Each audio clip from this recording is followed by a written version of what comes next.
Miss চাশমিশ আপু, আপনি বাড়িওয়ালা বলে কি ভাড়াটিয়ার ঘরে অনুমতি ছাড়া মাঝরাতে চলে আসবেন? এখন আমি যদি একটু দুষ্টুমি করে আপনাকে চুমো খেয়ে বসি, তবে তো নির্ঘাত আমার নামে ধর্ষণের মামলা দিয়ে দেবেন। আয়াস একগাল দুষ্টু হাসি দিয়ে কথাটা বললেও পরক্ষণে আনিশার অগ্নিঝরা চোখের নেশায় ডুবে যায়। কিছু মানুষকে রাগলে মারাত্মক সুন্দর লাগে। আনিশা আপু ঠিক সেই দলেরই।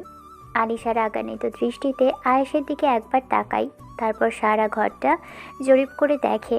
আয়েশ ভাবে আনিশা বোধহয় একাই এসেছে, কিন্তু পরক্ষণে খেয়াল করে দরজার ওপাশে আনিশার বাবা শান সাহেবও দাঁড়িয়ে আছেন।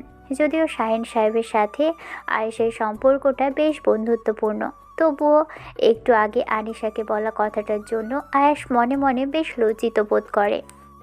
পিচ্ছি আয়াস সাহেব, প্রথম থেকেই আমি আপনাকে এই চিলেকোঠার ঘরটিতে থাকতে দেওয়ার বিরুদ্ধে, কিন্তু বাবার অনুরোধে আপনাকে থাকতে দেওয়া হয়েছে।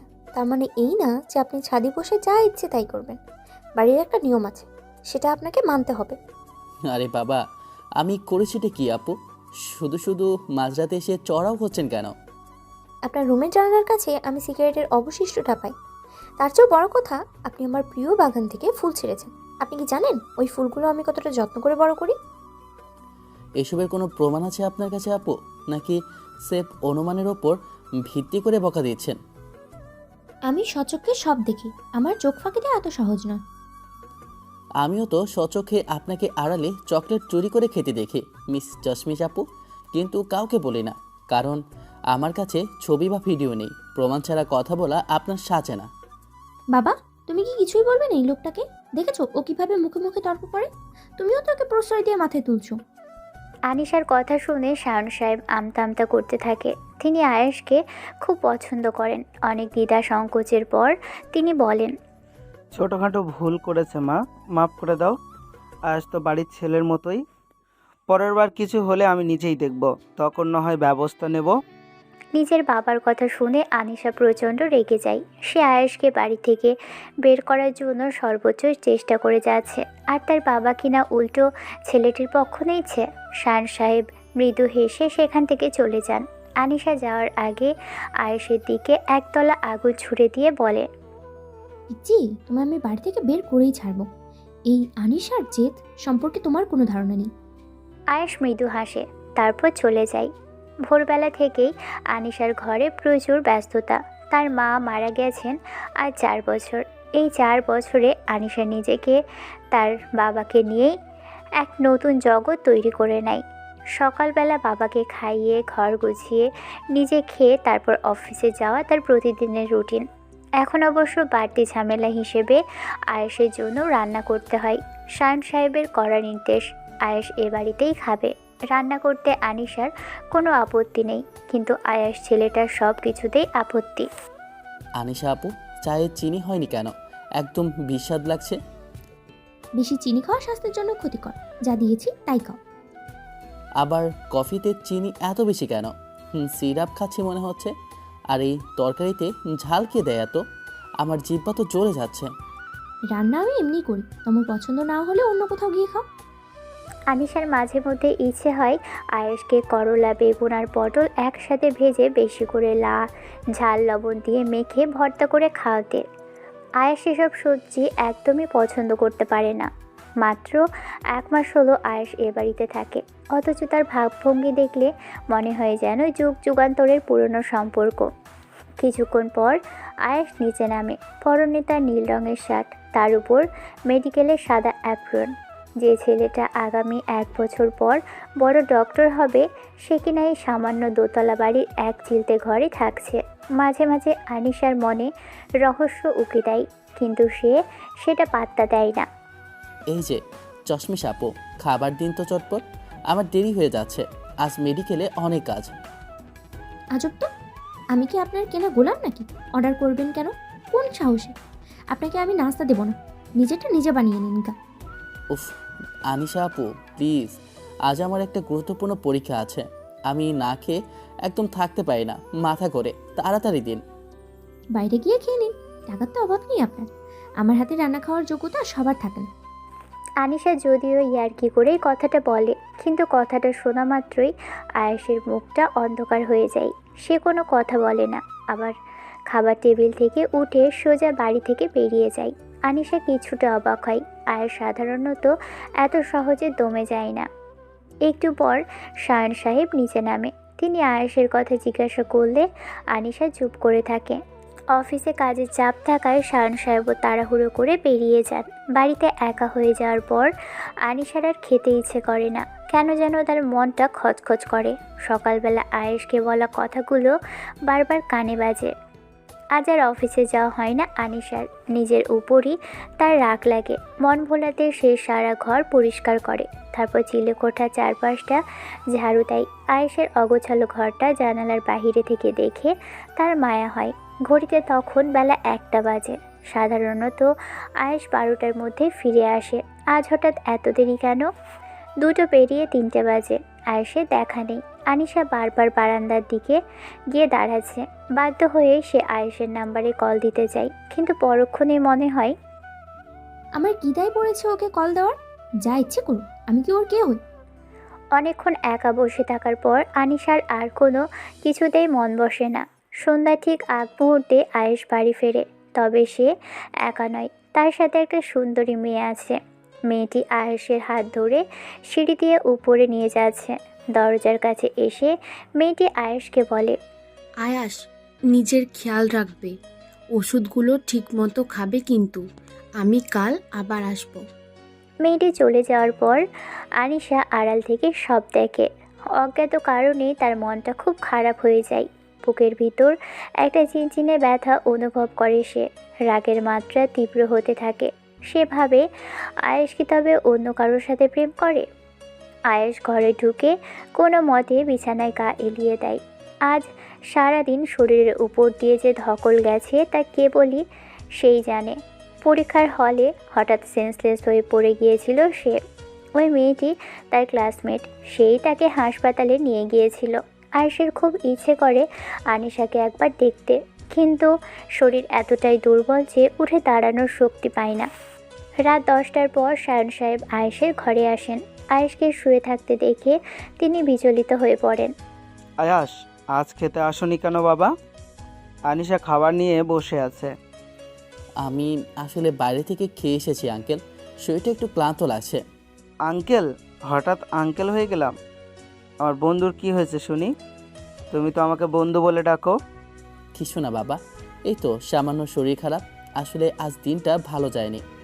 শান সাহেব আয়েশের কপালে হাত দিয়ে দেখেন তীব্র জ্বর। তিনি দীর্ঘশ্বাস ফেলে বলেন, সব বুঝি আমি। আয়াস শোনো, আনিশার এখন কিছুই মনে নেই। ওই দুর্ঘটনার পর ও সব ভুলে গেছে। ওর উপর রাগ করো না তুমি। ওকে সব কিছু আবার নতুন করে মনে করিয়ে দেওয়ার দায়িত্ব কিন্তু তোমারই বাবা।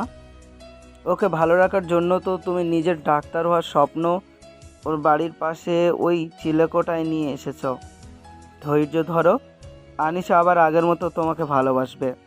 আয়েশ জানালা দিয়ে বাহিরের অন্ধকারের দিকে তাকিয়ে থাকে। তার চোখের কোণে এক ফোঁটা জল চিকচিক করে ওঠে। সে মনে মনে বলে, যতদিন না আনিশা আমায় চিনতে পারছে ততদিন আমি এই চশমিশ নামেই ওর গালি খেয়ে যাব। আনিশা দরজার আড়ালে দাঁড়িয়ে সবটা শুনে ফেলে। তার মাথায় ঝড়ের মতো কিছু অস্পষ্ট স্মৃতি ঘুরপাক খেতে থাকে। সে কি তবে আয়েশকে আগে থেকেই চিনত? আয়েশ কেন তার জন্য এত কষ্ট করছে? আনিশার চোখের চশমাটা আর ঝাপসা হয়ে আসে জলধারায়। শান সাহেব ঘর থেকে বেরিয়ে যেতেই আয়েশের মুখে এক চিলতে হাসি ফুটে ওঠে। তার মনে হয় বুকের উপর থেকে বিশাল কোনো পাথর নেমে যায়। স্বস্তির নিঃশ্বাস ফেলে সে দেয়ালের দিকে তাকিয়ে থাকে।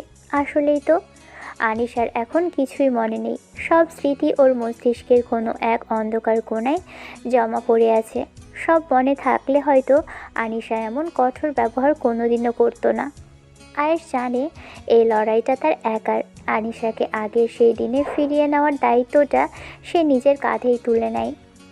শায়ন সাহেব চলে যাওয়া ঠিক মিনিট 5 পরেই দরজায় শব্দ হয়। আনিশা এক হাতে একটা খাবারের প্লেট নিয়ে আয়েশের ঘরে ঢোকে। তার চেহারায় এক ধরনের দ্বিধা এবং সূক্ষ্ম রাগ মিশে আছে। বাবার মুখে শুনলাম আপনি নাকি শরীর খারাপ। এনেন খাবার, কে নিন। জি, আসলে আমি খুব একটা না খেয়ে থাকতে পারি না, আর বাইরের মশলাদার খাবার একদম সহ্য হয় না। সেই জন্যই খাবার নিয়ে আমি একটু বেশি বাছবিচার করি, এটা আমার স্বভাব বলতে পারেন। কথাটা তো সকালেই আমাকে সহজভাবে জানাতে পারতেন। ঝগড়া করার কি প্রয়োজন ছিল? এখানে খাবার আছে, খেয়ে নেবেন। আপনার শরীর খারাপ বলে কষ্ট করে নিয়ে দিলাম। আমি তো আসলে বাইরের থেকেই খেয়ে এসেছি, পেটে এখন আর জায়গা নেই। অদ্ভুত তো, এইমাত্র বললেন বাইরের খাবার আপনি সহ্য করতে পারেন না, আবার বলছেন বাইরে থেকে খেয়ে এসেছেন। নিজের কথাই ঠিক নেই কেন আপনার? ঠিক বলেছি, আমি কোনো রেস্টুরেন্টে খাইনি, আমার বান্ধবীর বাসায় খেয়েছি। ওর মায়ের হাতের রান্না খুব চমৎকার। খাওয়া শেষে ও নিজেই আমার গাড়ি করে বাড়ির দরজা অবধি ড্রপ করে দিয়ে গেছে। ও আচ্ছা, খুব তো খাতির দেখছি। খাবার দিয়েছি, খাওয়া হলে খাবেন, আর না হলে ফেলে রাখবেন, আমার কিছু যায় আসে না। কথাটা বলেই আনিশা হনহনিয়ে আয়েশের ঘর থেকে বেরিয়ে আসে। মনের ভিতরে এক অজানা জ্বালা শুরু হয় তার। আয়েশের ঘরের দরজা পার হয়ে সিঁড়ি দিয়ে নামতে নামতে বিড়বিড় করে সে। বান্ধবীর বাসায় খেয়ে এসেছে। এতই যদি বান্ধবীর টান, তবে রোজ ওখানেই যান না, ওখানেই থাক। আমার বাড়িতে আসার কি দরকার? ঢং ধরে থাকা ইচ্ছে শরীর খারাপে।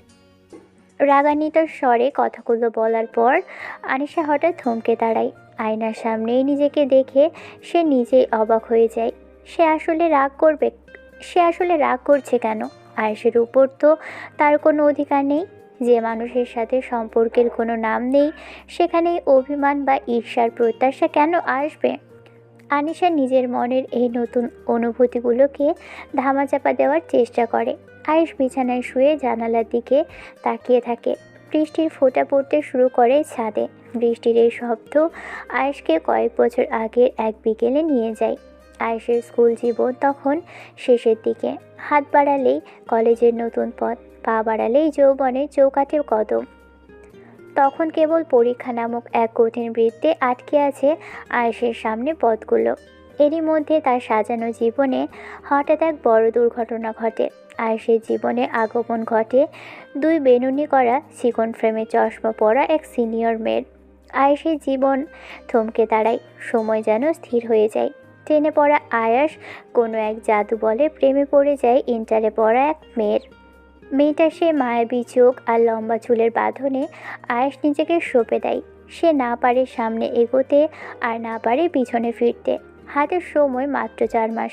এই 4 মাসের মধ্যে পিচি মেয়েটাকে তার মনের কথা জানাতেই হবে, না হলে আয়াস শান্তিতে থাকতে পারবে না। আয়েশ বারবার চেষ্টা করে কি করে মেয়েটাকে নিজের অনুভূতিগুলো জানানো যায়। প্রতিবারই সে ব্যর্থ হয়। ইন্টারে পড়া একটা মেয়ের প্রেমে সে ছোট হয়ে পড়েছে, সেটা কি না মানা যায়? কাছে ভালোবাসা মানে কি?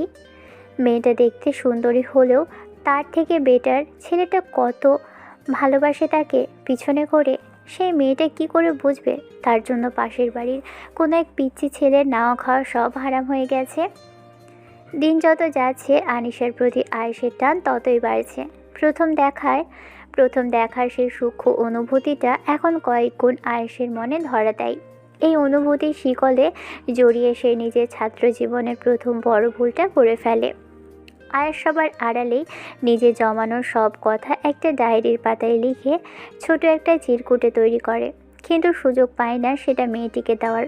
অবশেষে একদিন সুযোগ বুঝে সে আনিশার পিছু নেয়। গলিটা পার হতেই সে আনিশাকে ডাক দেয়। এই যে বড় আপু, শোনো। আনিশা ঘুরে তাকায়। একটা স্কুল পড়ুয়া ছেলে তাকে এভাবে ডাক দেবে, সে চমকে ঘুরে তাকায়। আয়েশকে সে চেনে, পাশের বাড়িতেই থাকে সে। হঠাৎ এভাবে ডাক দিল কেন? আনিশা আয়েশের ডাক শুনে পিছনে ফিরে তাকায়। তার সেই সহজ সরল নিষ্পাপ চাহনি দেখে আয়েশ ঘাবড়ে যায়। সে দ্রুত চিরকুটটা আনিশার হাতে দিয়ে কোনো কথা না বলে ভোঁ দৌড় দেয়। আয়েশ ভাবে সে বুঝি তার মনের কথা নিরাপদে পৌঁছে দিতে পেরেছে, কিন্তু না। আয়েশের এই কাণ্ডের পিছনে একজন প্রত্যক্ষ সাক্ষী দাঁড়িয়েছিল।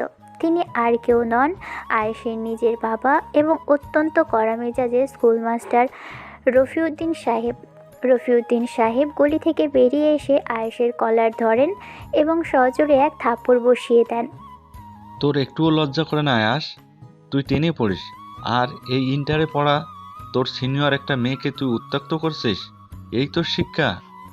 আয়েশ কোনো কথা বলে না, তার মাথা নিচু হয়ে থাকে। কথা বলার মতো কোনো মুখই তার নেই। সে বুঝতে পারে সে এক মস্ত বড় ভুল করে ফেলেছে। তার উচিত ছিল ধৈর্য ধরে সঠিক সময়ের জন্য অপেক্ষা করা। বর্তমান এই যে ভাড়াটিয়া পিচ্চি সাহেব, শুনুন। আনিশার ডাক শুনে আয়েশের স্মৃতির ঘোর কাটে। সে বর্তমানে ফিরে আসে। বিছানা থেকে উঠে বসে সে মুচকি হেসে দেয়। জি বলুন মিস বাড়িওয়ালি আপু, আজ আবার কোন অভিযোগ নিয়ে এলেন? আয়েশের সেই চিরচেনা হাসি দেখে আনিশার ঠোঁটেও অকারণে এক চিলতে হাসি ফুটে ওঠে। সে নিজের হাসি লুকোনোর চেষ্টা করে গম্ভীর হয়। কি জন্য ডাকছিলেন বলুন তো? আমি ডাকিনি, আপনিই তো ডাকলেন। উল্টো আমাকে জিজ্ঞেস করছেন। আসলে আয়েশ সাহেব, আমি কিছুটা দুঃখিত। খাবারের ক্ষেত্রে কারোর বাছবিচার করাটা আমার একদমই পছন্দ না। সেই কারণেই কাল বোধহয় আপনার সাথে একটু বেশি রূঢ় ব্যবহার করে ফেলেছি। তার জন্য আমি সরি বলতে এসেছি। হায় আল্লাহ, আমি এ কি দেখছি? আমি কি স্বপ্ন দেখছি, নাকি স্বয়ং মিস চাশমিশ বড় আপু আমার কাছে ক্ষমা চাইছে? আজকে সূর্য পশ্চিম দিক থেকে উঠেছে। ঢং একটু কম করা যায় না? মানুষ ভুল করলে ক্ষমা চায়, আমিও তাই করছি। এতে তো নাটকের কি আছে? আরেকবার বলবেন প্লিজ? এই সরি শব্দটা একবার প্রাণ ভরে শুনি। আমার না খুব খুশি খুশি লাগছে। মনে হচ্ছে পৃথিবীর সব আনন্দ আজ আমার ঘরে। আয়েশের মুখ থেকে এই বাক্যটা শোনা মাত্রই আনিশা ভ্রু কুঁচকে তাকায়। তার মনে এই একই বাক্য সে আগেও কোথাও শুনেছে, খুব সম্ভবত আয়েশের গলাতেই। কিন্তু সেটা কিভাবে সম্ভব? আয়েশ তো এ বাড়িতে মাত্র 1 মাস হলেও ভাড়া এসেছে। এই 1 মাসে তো আয়েশ এমন কোনো কথাই বলেনি। অতীতের কোনো এক ঝাপসা স্মৃতির তোড়জোড় শুরু হয় আনিশার মাথায়। বিষয়টি তাকে বেশ ভাবিয়ে তোলে। আনিশাকে এভাবে অন্যমনস্ক হয়ে দাঁড়িয়ে থাকতে দেখে আয়েশের মাথায় দুষ্টমি বুদ্ধি খেলে যায়। সে নিঃশব্দে এগিয়ে যায় আনিশার দিকে। হুট করে আনিশার লম্বা চুলের একটা গোছা ধরে টান দেয় আয়াস। সামান্য ব্যথা পেয়ে আনিশার ভাবনার ঘোর কেটে যায়। সে ঝট করে মাথা তুলে রাগান্বিত দৃষ্টিতে আয়েশের দিকে তাকায়। আপনি কি মানুষ নাকি অন্য কিছু? যখন তখন চুলে টান দেন কেন? এটা কি কোনো সভ্যতা? আয়াস হাত বাড়িয়ে আনিশাকে শান্ত করার ভঙ্গি করে। শান্ত হন মিস চাশমিশ, আপনি কিন্তু একটু আগে সরি বলতে এসেছেন। তাই নিয়ম অনুযায়ী আপনি আজ আমার উপর আর রাগ করতে পারবেন না। রাগ করলে কিন্তু আগের সরি বাতিল হয়ে যাবে। আয়েশের কথা শুনে আনিশা একদম ভ্যাবাচ্যাকা খেয়ে যায়। সে কিছু বলতে গিয়েও থেমে যায়। আয়েশের চোখে মুখে এক অদ্ভুত মায়া কাজ করছে, যা আনিশাকে বারবার নিঃশব্দ করে দেয়। সে গটগট করে পা ফেলে ঘর থেকে বেরিয়ে যায়। কিন্তু তার মনের কোণে আয়েশের সেই কথাগুলো গানের সুরের মতোই বাজতে থাকে। আয়েশ দরজার কাছে গিয়ে দাঁড়ায়। সে মনে মনে বলে, আনিশা, তুমি সব ভুলে গেলেও আমি তো ভুলিনি। একদিন এই দুষ্টুমিগুলোই তোমাকে সব মনে করিয়ে দেবে। আনিশা ভ্যাবাচ্যাকা খেয়ে আয়েশের দিকে তাকিয়ে থাকে। আয়েশের চোখে মুখে এক অদ্ভুত আত্মবিশ্বাস খেলা করে। আনিশা নিজেকে সামলে নিয়ে একটু গম্ভীর হওয়ার ভান করে। তাহলে কি আপনি ভাবছেন আমি আর আপনাকে এই বাড়ি থেকে বের করে দেওয়ার চেষ্টা করব না? কেন করবেন না? আপনি তো মিস চাশমিশ, আমাকে জ্বালানোই তো আপনার কাজ। ঠিকই ধরেছেন, চেষ্টা তো আমার চলবেই। আপনাকে আমি আগামী 3 মাসের মধ্যে এই বাড়ি থেকে বের করেই ছাড়বো। এটা আমার চ্যালেঞ্জ। তাই নাকি? তাহলে একটা বাজি ধরা যাক, যাকে বলে ওপেন বেড। কিসের বাজি? আর আমি জিতলে কি দেবেন শুনি? বাজিটা খুব সহজ। আপনি যদি 3 মাসের মধ্যে আমায় বের করতে পারেন, তবে আমি আপনার শহর ছেড়ে এমন জায়গায় চলে যাব যে কোনো দিন আর আপনাকে মুখ দেখাবো না, আপনার চোখের সামনে আর কখনো আসবো না। আর যদি আমি জিতি? আপনি জিতলে কি চান? তবে জেনে রাখুন, এই আনিশা কোনোভাবেই হারে না। যদি আমি জিতি, তবে আমার সাথে আপনার একটা সুন্দর সন্ধ্যা কাটাতে হবে। খুব সাধারণ একটা ব্যাপার, শুধু 1 cup coffee, coffee with sugar. আমি কফি খাই না, অপছন্দ করি। আর চিনি দেওয়া কফি তো অসহ্যকর। মাঝে মাঝে অপছন্দের জিনিসগুলো ট্রাই করে দেখতে পারেন মিস চাশমিশ। দেখবেন হয়তো তিটকুটে জীবনে একটু মিষ্টির স্বাদ পাওয়া যায়। আগে জিতে দেখান সাহেব, তারপর দেখা যাবে। মুচকি হেসে ঘর থেকে বেরিয়ে যায় আনিশা। আয়াস আনমনে নিজের চুলে হাত বোলাতে বোলাতে হাসতে থাকে। রাতের আকাশ এখন অসংখ্য তারায় ভরপুর। চারপাশটা একদম নিঝুম। আনিশার পায়ের নুপুরের শব্দটা সিঁড়ি দিয়ে নামতে নামতে ধীরে ধীরে মৃদু হয়ে আসে। সেই শব্দের মাদকতায় নিজেকে যেন বিলীন হতে দেখে আয়াস। তার মনে হয় জীবনের সব কিছু প্রশান্তি বুঝি এই একগুঁয়ে মেয়েটার বাহু জুড়েই কোনো এক জায়গায় আবদ্ধ হয়ে আছে। অতীত আয়েশের বাবা ছিল রফিকুদ্দিন সাহেব, একজন বিজ্ঞ স্কুল মাস্টার। তিনি জানে চাইলে আয়েশের মন থেকে এখন এই মেয়েটাকে বের করা সম্ভব না। বয়সে আনিশা আয়েশের থেকে বড় হলেও আয়েশের আবেগটা নেহাত সস্তা নয়। তিনি চিন্তা করে জোর করে ছেলের মন ভাঙলে তাতে আয়েশের ভবিষ্যতের উপর বাজে প্রভাব পড়বে। তার চেয়ে বড় কথা, ভুল পথে পা বাড়ানোর চেয়ে সম্পর্কটাকে একটা সামাজিক ও পবিত্র রূপ দেওয়া ভালো। রফিকুদ্দিন সাহেব একদিন সায়ন সাহেবের বাড়িতে যান কথা বলতে। সায়ন সাহেব প্রথমে বেশ কড়া মেজাজে রফিকুদ্দিন সাহেবকে মানা করে দেন। তার কাছে মনে হয়েছিল ক্লাস 10-এর একটা বাচ্চার এসব বিষয়ে জড়ানো একেবারেই বোকামি। কিন্তু রফিকুদ্দিন সাহেব তাকে শান্তভাবে সব বোঝান। তিনি বলেন যে তিনি চান না তার ছেলে আড়ালে কোনো ভুল করুক। অতঃপর সায়ন সাহেব এবং তার স্ত্রী সুভা বেগম দীর্ঘ আলোচনার পর ঠিক করেন যে আনিশার বিয়ে আয়েশের সাথেই হবে। রফিকুদ্দিন সাহেব চান অন্তত কাবিনটা করিয়ে রাখতে, যাতে একটা আইনি ভিত্তি থাকে। কিন্তু ওইটুকু বয়সে একটা বাচ্চা ছেলের কাবিন করানো কোনো সহজ কথা নয়। বাল্যবিবাহে আইনি জটিলতা তো থাকেই, তার উপর গ্রামাঞ্চলের সায়ন সাহেবের শত্রুর অভাব নেই। নিজের ব্যবসার প্রতিপত্তির কারণে তিনি অনেকের চোখের বালি। অবশেষে পরিবারের বড়দের সম্মতিতে অত্যন্ত গোপনীয়তার সাথে আয়াস আর আনিশার কাবিন সম্পন্ন হয়। আনিশা তখন বিয়ের বিষয়টা মানে না, সে আয়েশকে এড়িয়ে চলে। বাবার কারণেই তার বিয়ের পিঁড়িতে বসতে হয়। তবে আনিশা জানতো আয়েশ অনেক ভালোবাসে, অনেক মানে অনেক। আয়েশ আনিশার থেকেও লম্বা ছিল, তাই বয়সের ফারাক যেটাই থাক, আনিশা আয়েশের থেকে একটু পিছিয়ে ছিল। এরই ভিতরে আনিশার বাবা ঢাকাতে চলে আসে তার বিজনেসের জন্য। যেদিন ঢাকায় ওরা আসে সেদিন আনিশারা রোড অ্যাক্সিডেন্ট করে, সেখানেই তার মা মারা যায়। আনিশার মাথায় অনেক চোট লাগে, তার স্মৃতি হারিয়ে যায়। সে কেবল ওর বাবাকে ছাড়া কাউকেই ঠিক চিনতে পারে না, এমনকি তার মায়ের ছবি দেখলেও না। আয়েশের কথা তো বাদই দিলাম।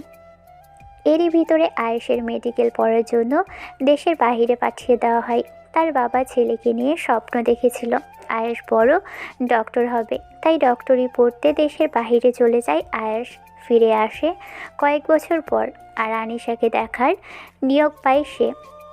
আনিশা যাতে কিছুই বুঝতে না পারে, তাই আয়েশ সায়ন সাহেবের বাড়ির দোতলাতে ভাড়াটিয়া হিসেবে এসেছে।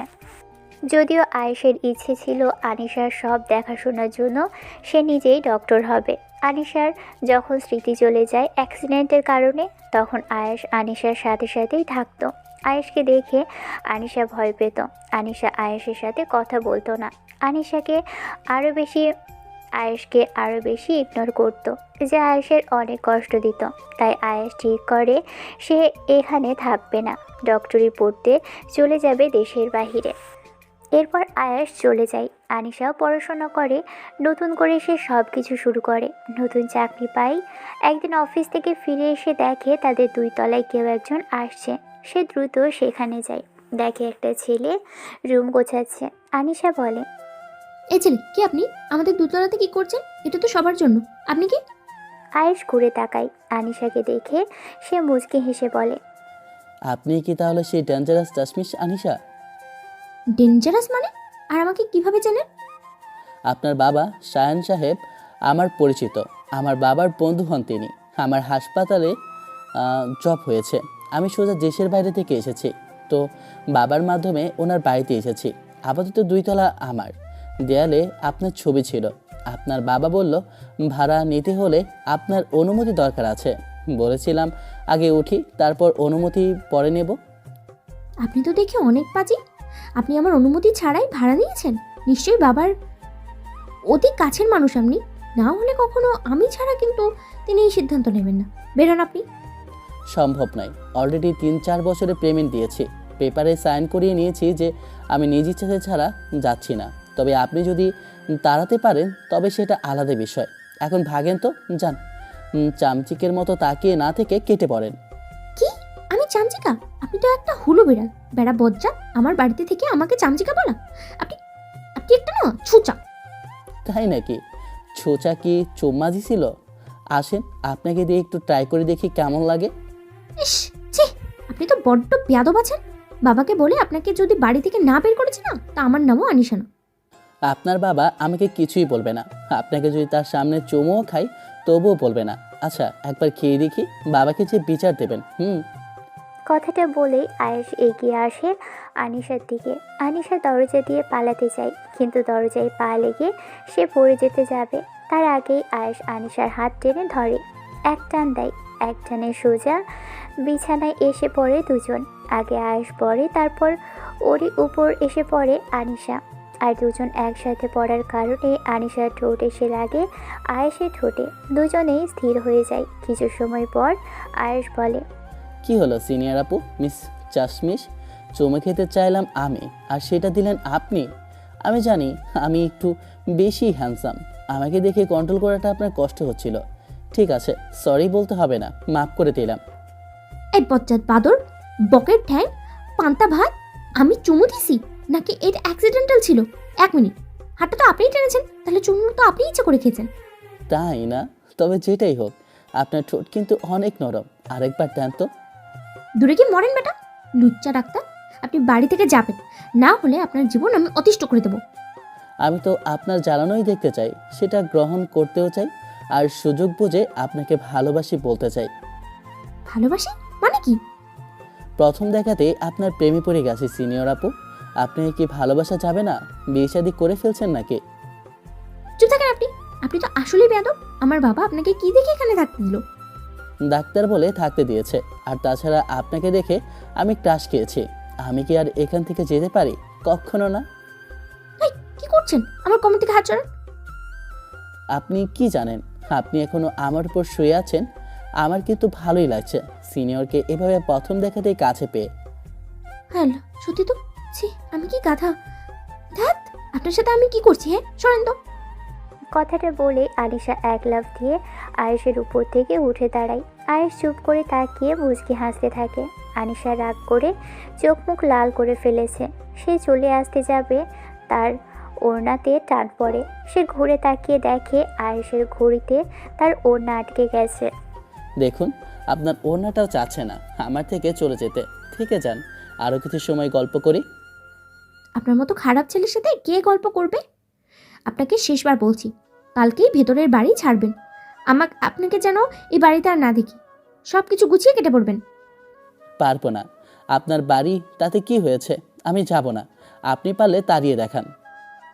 আপনাকে তো যেতেই হবে। আমার বাবাকে তো আপনি পটিয়ে ফেলেছেন বুঝতে পারছি, কিন্তু আমাকে পটানো সহজ না, তাই কেটে আপনাকে পড়তেই হবে। দেখা যাক মিস সিনিয়র চাশমিশ আপু, আমার জন্য আপনি কি কি ব্যবস্থা রেখেছেন। আনিশা আর কিছু না বলে রাগে গজগজ করতে করতে চলে যায়। আর আয়েশ বিছানায় শুয়ে হাসতে থাকে।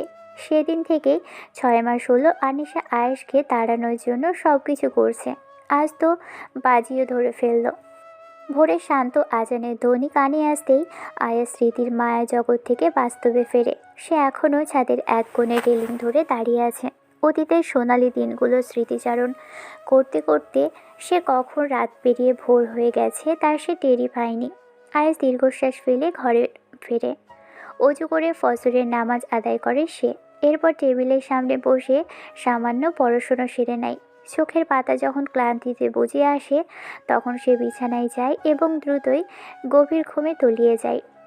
সকাল 10টা পেরিয়ে যায়।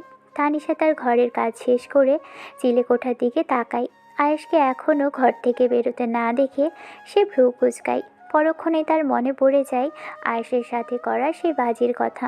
আনিশা মনে মনে ভাবছে, কি করা যায়? কিভাবে এই আয়েশ সাহেবকে জব্দ করা যায়?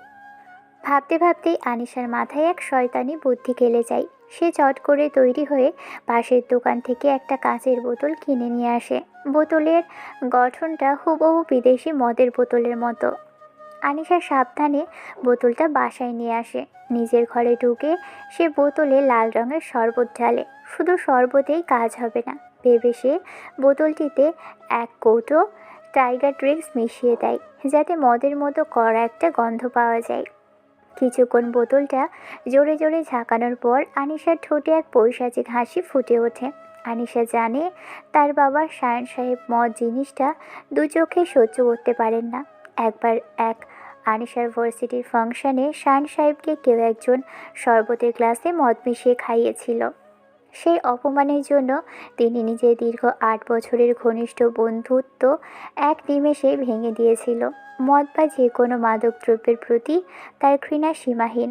আনিশা ভাবছে, আয়েশের ঘরে যদি বাবা এ মদের বোতল খুঁজে পায় তবে তিনি নিশ্চিতভাবে আয়েশকে কান ধরে বাড়ি থেকে বের করে দিবেন।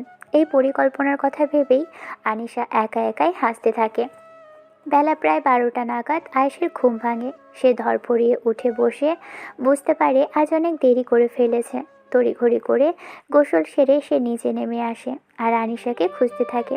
তবে পরক্ষণেই তার মনে পড়ে যে আনিশা বোধহয় এতক্ষণে অফিসে চলে গেছে। আয়েশের খুব ইচ্ছে করে আনিশার অফিসে গিয়ে আনিশাকে এক নজর দেখে আসতে, কিন্তু তার সাহস হয় না। মেয়েটা এখন যেন এক আস্ত গুন্ডা হয়ে গেছে। আয়েশ মনে মনে বলে, আগে আনিশা কি সুন্দর লজ্জা পেত।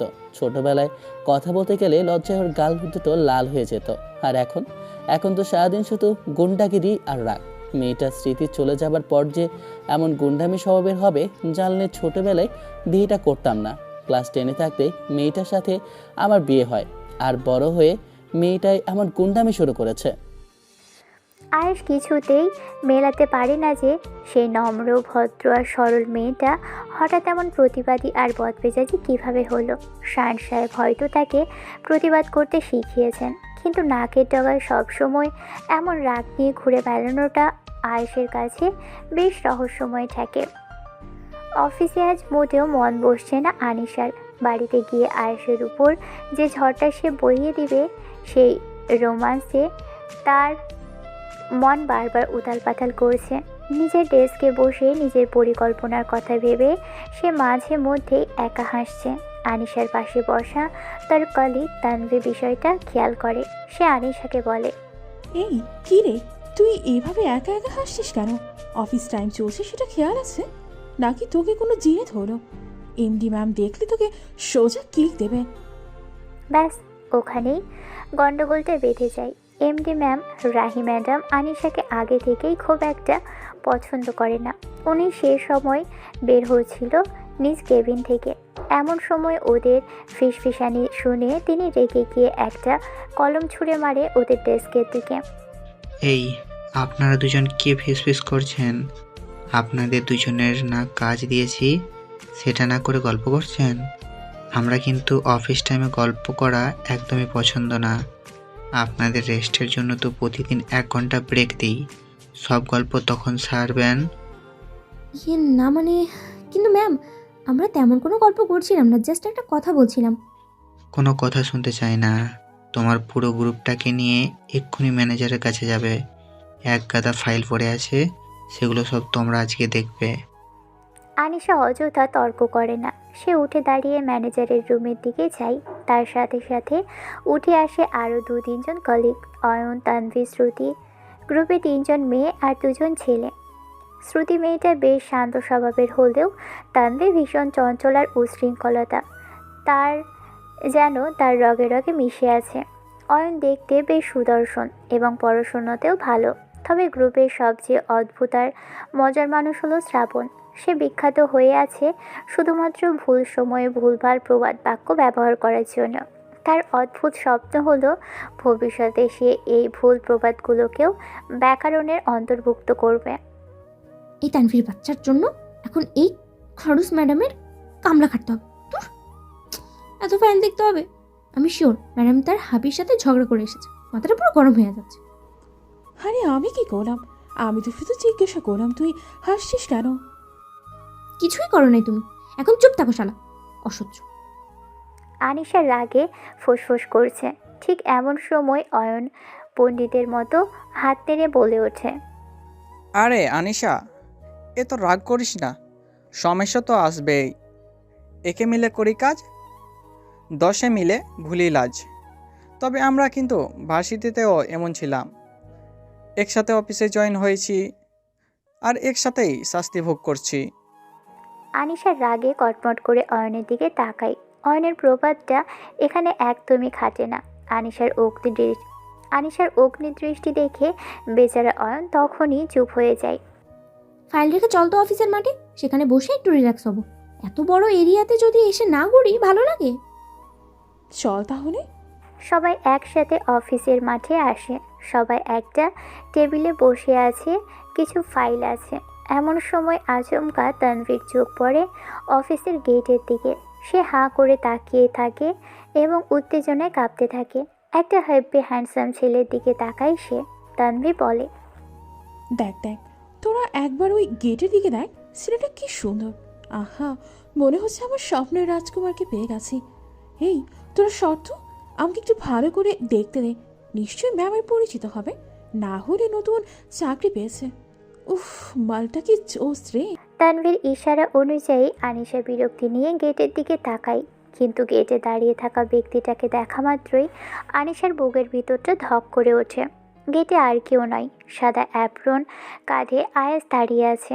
আয়েশকে এখানে দেখে আনিশা আক্ষরিক অর্থে আটকে ওঠে। সে মনে মনে ভাবে, এই লোকটা এখানে কি করছে? ওকে তবে আমাকে খুঁজতে এসেছে? পিচ্ছিটা তো দেখে ভালোই সাহস। আমার অফিসে এসে যদি আমার নামে বদনাম শোনে, মান সম্মান তো সব শেষ। আয়েশের উপস্থিতি আনিশার মনে এক অদ্ভুত অস্থিরতা তৈরি করে। সে কি আয়েশকে দেখে ভয় পাচ্ছে, নাকি নিজের অজান্তেই ভালো লাগা কাজ করছে সেটা সে বুঝতে পারছে না। আয়েশ শান সাহেবের সাথে কথা বলে এই কলেজে আসার অনুমতি আগেই নিয়ে নেয়। গেটের দারোয়ানকে এমডি রাহি জানিয়ে রেখেছিল যে আজ একজন ডক্টর এখানে আসবে, তাই আয়েশকে কোনো বাধার মুখে পড়তে হয় না। সে গটগট করে ভার্সিটির ভিতরে ঢুকে পড়ে এবং চারপাশটা ভালো করে লক্ষ্য করে। হঠাৎ তার চোখ পড়ে ক্যান্টিনের কাছের একটা শেডের নিচে। সেখানেই টেবিল ঘিরে আনিশা আর তার 4-5 জন বন্ধু বসে আছে। আয়াস আর দেরি না করে ধীর পায়ে সেদিকে হেঁটে যায়। আনিশা আয়াসকে দেখে মুহূর্তের মধ্যে পাথর হয়ে যায়। সে কল্পনাও করেনি যে এই লোকটা সত্যি সত্যিই তার পিছু ভার্সিটিতে চলে আসবে। আয়াস সবার সামনে এসে একদম স্বাভাবিক ভঙ্গিতেই দাঁড়ায়। আনিশার বন্ধুরা হাঁ করে আয়েশকে দেখছে। আয়েশ দেখতে এতটাই সুদর্শন যে সবার চোখ যেন ওর উপর আটকে যায়। হ্যালো সবাইকে, আমি আয়াস। মিস সিনিয়র আনিশা, আপনার সাথে আমার জরুরি কথা আছে, এদিকে আসুন তো একবার। কথাটা শেষ করার সাথে সাথেই আয়েশ আনিশার উত্তরের অপেক্ষা না করে তার হাত ধরে সবার সামনে থেকেই টেনে নিয়ে আসে। এই ঘটনায় আনিশা যেমন অবাক হয়, তার চেয়ে কয়েক গুণ বেশি অবাক হয় তার বন্ধুরা। কলেজের সবচেয়ে রাগী আর গম্ভীর মেয়ে আনিশার হাত ধরে এমন একজন হ্যান্ডসাম ছেলে টেনে নিয়ে যাচ্ছে, এটা তাদের কাছে অবিশ্বাস্য মনে হয়।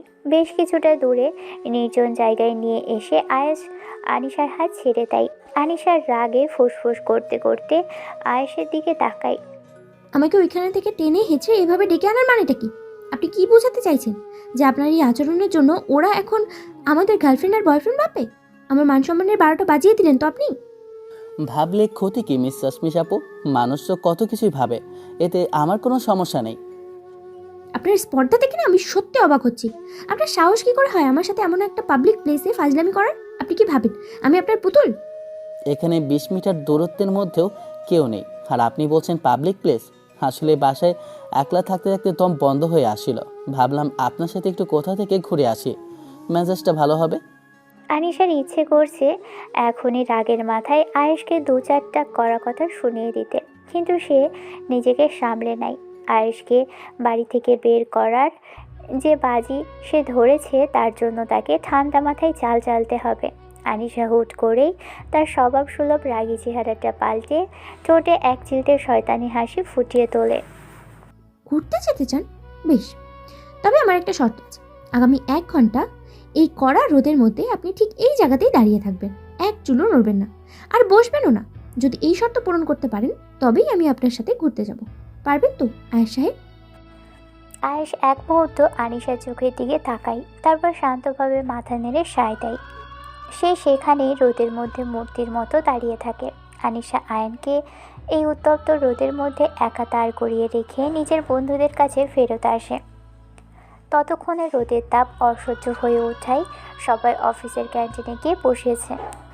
আনিশা যখন ক্যান্টিনে ঢোকে তখন তানভি তার দিকে এমনভাবে তাকিয়ে আছে যেন কোনো বড় রহস্য সমাধান করে ফেলেছে।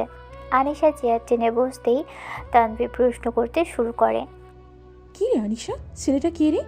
ওর সাথে তোর হাব ভাব দেখে তো মনে হচ্ছে বহুত খাতির। তলে তলে টেম্পো চালাচ্ছিস মামা, আর আমরা কিছু জিজ্ঞেস করলে তোর হরতাল শুরু হয়। তানভীর, বেশি কথা বলিস না। তুই কি বেটা জুতে চিনিস? ওটা দিয়ে তোকে পিটিয়ে না সোজা করে দেবো। আহা, ভয় দেখাস না তো। আগে সত্যি করে বল, ওই ছেলেটা কি তোর বয়ফ্রেন্ড? এমনি হিরো টাইপ ছেলে তুই কোথায় পেলি? আমার বয়ফ্রেন্ড হতে যাবে কেন? মেজাজ খারাপ করিস না তো। ও হচ্ছে আমাদের বাড়ির নতুন ভাড়াটি, চিলেকোঠার ঘরটাই থাকে।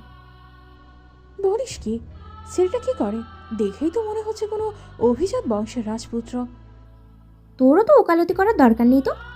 ওই যে দেখ, চা চলে এসেছে, চুপচাপ খা। সবাই চা আর আড্ডায় মেতে উঠলেও আনিশার মন বারবার বাইরে চলে যাচ্ছে। সে জানালা দিয়ে উঁকি মেরে দেখার চেষ্টা করছে আয়েশকে এখনও দাঁড়িয়ে আছে। আনিশা মনে মনে হিসাব করছে যে আয়েশ যদি 1 ঘন্টা রোদে দাঁড়িয়ে থাকে তবে ওকে নিয়ে ঘুরতে যেতে হবে। তবে আনিশা এতে খুব একটা চিন্তিত নয়। ঘুরতে যাওয়ার বাহানায় সে আয়েশকে নতুন কোনো বিপদে ফেলার ফোন দিয়ে আঁটবে। আচমকা ক্যান্টিনের ভিতর একটা হইচই পড়ে যায়।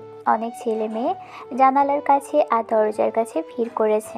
আনিশার শুনতে পাই কেউ একজন বলছে যে বাইরে রোদের মধ্যে দাঁড়িয়ে একটা ছেলে কার জন্য স্কেচ করছে। ছেলেটা দেখতে সুদর্শন হওয়ায় মেয়েদের মধ্যে খবরটা আগুনের মতো ছড়িয়ে পড়ে। আনিশার বুকটা অজানা আশঙ্কায় ধক করে ওঠে। তার কেন যেন মনে হচ্ছে এই কাণ্ড আয়েশ ছাড়া আর কেউ করবে না। আনিশা তড়িঘড়ি করে ক্যান্টিন থেকে বের হয়ে আসে। বাইরে আসতেই সে দেখে যা ভেবেছিল ঠিক তাই। আয়েশ করা রোদে দাঁড়িয়ে এক মনে ক্যানভাসে পেন্সিল চালাচ্ছে। আনিশাদের এক ক্লাসমেট সম্ভবত এই ক্যানভাস আর পেন্সিল এনেছিল। আয়েশ হয়তো তার কাছ থেকে সেগুলো নিয়েছে। আয়েশ এত গভীরভাবে কাজ করছে যে চারপাশের ভিড় তার চোখেই পড়ছে না। আনিশা একটু এগিয়ে গিয়ে স্কেচের দিকে তাকায়। স্কেচের কাজ যত এগোচ্ছে আনিশার মনের ভিতরে এক অজানা ভয় আর অস্বস্তি তত বাড়ছে। কোনো এক রহস্যময় কারণে তার হৃদস্পন্দনের গতি বেড়ে যায়। সে চেষ্টা করছে আয়েশের দিক থেকে মন সরাতে, কিন্তু পারছে না। তানভি আর শ্রুতিও সেখানে এসে দাঁড়ায়। ওরা দুজন আয়েশের আঁকার হাত দেখে মন্ত্রমুগ্ধ হয়ে আছে। ও মাই গড, ছেলেটা তো শুধু দেখতে সুন্দর নয়, ও তো একজন জবরদস্ত আর্টিস্টও। আনিশা, তুই তো এক রত্ন ধরে এনেছিস বাড়িতে। আনিশার মন মেজাজ আরও খারাপ হয়ে যায়। সে বুঝতে পারছে না আয়েশটি কার ছবি আঁকছে। ছবির অবয়বটা ধীরে ধীরে যখন স্পষ্ট হতে শুরু করে তখন আনিশা নিজের অজান্তেই শিউরে ওঠে। সে তীক্ষ্ণ চোখ, চশমা আর 2 বেনুনি। আয়েশ কি তবে আনিশারই সেই পুরনো ছোটোবেলার ছবিটা আঁকছে যেটা দেয়ালে দেখেছিল আয়েশ? আনিশা আর আয়েশের এই লড়াই কি ভালোবাসার রূপ নেবে, নাকি আনিশার বাজিতে আয়েশের স্বপ্ন হার মানবে? আনিশা রাগে ফুঁসতে ফুঁসতে তানভীকে জোরে একটা ধাক্কা দেয়। তার বন্ধুরা যেভাবে হাঁ করে আয়েশের দিকে তাকিয়ে আছে সেটা সে সহ্য করতে পারছে না। আচ্ছা, তোরা কি আমার বান্ধবী নাকি ওই লোকটা? কখন থেকে তোদের ডাকছি, কানে কি তুলে দিয়েছিস? কেন কোনো জবাব দিচ্ছিস না কেন? যত এখান থেকে, আমরা অফিসের ছাদে গিয়ে একটু বসি। তানভী চোখের পলক না ফেলেই আনিশাকে সরিয়ে দেওয়ার চেষ্টা করে। তার পুরো মনোযোগ এখন আয়েশের স্কেচটার দিকে হওয়াটাই স্বাভাবিক, কারণ আয়েশ যে স্কেচটা করছে তা যে হুবহু আনিশার তা নিয়ে ওর বন্ধুদের মনে বিন্দু মাত্র সন্দেহ নেই। ওরা শুধু স্কেচটা শেষ হওয়ার অপেক্ষায় আছে যাতে আনিশাকে জেরা করতে পারে। এই ছেলেটা তোর ছবি কেন আঁকছে? ওদের মাঝে কে আয়াস? এদিকে শহরের অন্য প্রান্তে শায়ন সাহেবের অফিসের কেবিনে এক উত্তপ্ত বাক্য বিনিময় চলছে। তাওমিদ নামের এক যুবক শায়ন সাহেবের সামনে দম্ভ ভরে দাঁড়িয়ে আছে। সে রেগে বলে, দেখুন শায়ন আঙ্কেল, আমাকে অহেতুক জোর করবেন না। আমার কিছু নিজস্ব সমস্যা আছে ঠিকই, কিন্তু আনিশার ব্যাপারে আমি এক চুলও নড়ব না। আপনাকে আমি আর কতবার বোঝাবো যে আনিশার সাথে আমার বিয়েটা হওয়া খুবই জরুরি। তাহমিদ, তুমি কেন বুঝছো না? আনিসের সাথে তোমার বিয়ে হওয়ার কোনোভাবেই সম্ভব নয়। তুমি শিক্ষিত ছেলে, তোমার এমন আচরণ মানায় না। আমি কিছুই বুঝবো না আঙ্কেল, আপনি যতই যুক্তি দেখান না কেন। আমি আপনার একমাত্র বেস্ট ফ্রেন্ড ছেলে। একসময় আমার বাবা আপনাকে ব্যবসায়িক বিপদে কতটা সাহায্য করেছেন সেটা কি ভুলে গেলেন? আর আজকে তার এই সামান্য প্রতিদান আপনি দিতে পারছেন না। তাহমিদ, তুমি কি টাকার বদলে আমার মেয়েকে চাচ্ছ? তোমার সাহস তো কম না। আমার বন্ধুর প্রতি আমার শ্রদ্ধা আছে, কিন্তু তার মানে এই নয় যে আমি আমার মেয়ের জীবন নিয়ে সওদা করব। না আঙ্কেল, আপনি ভুল বুঝছেন। আমি আনিশাকে সত্যিই ভালোবাসি। কিন্তু ও তো বাসে না। ভালোবাসা কি একতরফা হয়? আমি যদি ওর সাথে কিছুটা সময় কাটাতে পারি তবে ও নিশ্চয়ই আমাকে ভালোবেসে ফেলবে। আমার নিজের উপরে সেই দৃঢ় বিশ্বাস আছে। দেখো তাহমিদ, সত্যটা বোঝার চেষ্টা করো। আনিশার বিয়ে হাই স্কুল আর ইন্টারে থাকতেই হয়ে গেছে। ও এখন বিবাহিত। ওইটা কোনো বিয়ে ছিল না আঙ্কেল, ওইটা ছিল একটা স্রেফ পুতুল খেলা যা আপনারা ছোট্ট একটা বাচ্চার সাথে খেলেছেন। আমি ওইসব সেই কালের নিয়ম মানি না। ক্লাস 10-এ পড়া ছেলের সাথে বিয়ে হয় না। আমি এখন আসছি তাহমিদ, আমার অনেক কাজ আছে। শায়ন সাহেব আর এক মুহূর্ত সেখানে দাঁড়ান না।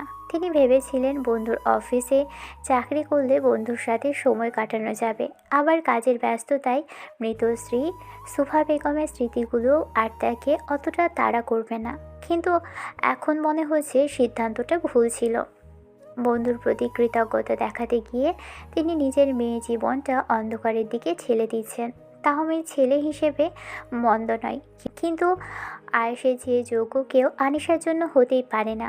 তাহমিদকে এখন আয়েশের কথা বললে সে আরও উগ্র হয়ে উঠবে। আয়েশের ক্ষতি করে হলেও সে আনিশাকে পাওয়ার জন্য মাতুয়ারা হয়ে উঠবে। এই ভয়ে শায়ন সাহেব কুঁকড়ে থাকেন।